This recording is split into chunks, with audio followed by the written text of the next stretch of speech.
Грануломатозна пневмонија, причината од габична инфекција и ненавремено превенирање се причина за угинувањето на 2 единки од бебиња пингвини во мај-јули годинава.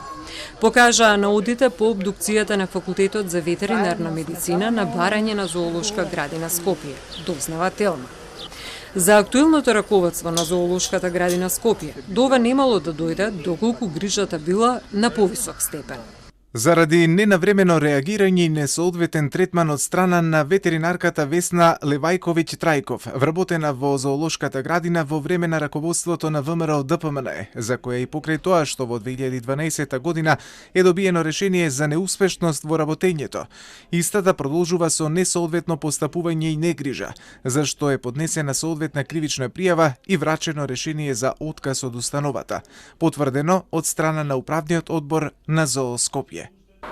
За опозицијската ВМРО ДПМН пак последното случување со угинувањето на 3 коњи во Скопската зоолошка е алармантно. Од тука јавно сакаме да прашуваме установата на Скопје Зоо Даниел Арцовска како одговорна. Ако на секои 3 месеци се распишува тендер за набавка на свежа храна во износ од 10.000 евра, како истото е можно и зашто животните се хранат со донирана, непроверена храна за која не постои технолог вработен во оваа установа за проценка на квалитетот на храната. И дали треба животните да се хранат со истата? Каде завршува храната која редовно се дистрибутира од постапките кои се со завршен тендер и подпис? Дали поморот на животни се должи од нездравата исхрана со која се прехрануваат животните? Дали патолошкиот наод од смртта на жирафата покажа бактерија салмонела која е создадена исто од неправилна, односно расипана храна? Зоолошката градина во целост ги отфрла ваквите тврдења. Во меѓувреме реагираше и Анима Мунди во врска со угинувањето на коњите. Бараат титно вештачење на снимките од сите камери во зоолошката градина, доколку изостанува видеонадзор во институцијата, најстроги казни за раководството, дали и колку од ветеринарните лица во ЗОО Скопје се доктори специјалисти за лекување на диви животни, доколку такви воопшто има, стои во реакцијата на Сдруженијето за заштита на животните по угинувањето на 3 коња за 24 часа.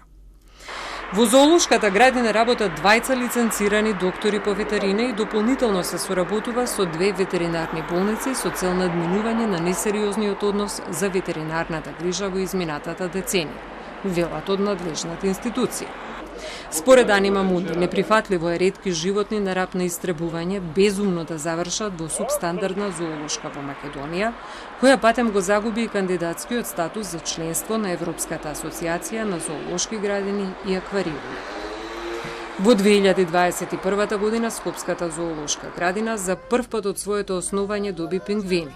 9 јужноамерикански пингвини беа пуштени во своето надворешно живеалиште на радост на посетителите и зоонегувателите. По карантинскиот престој и адаптација, тие запливаа во новиот залив на пингвините, разладувајќи се на високите скопски корештини.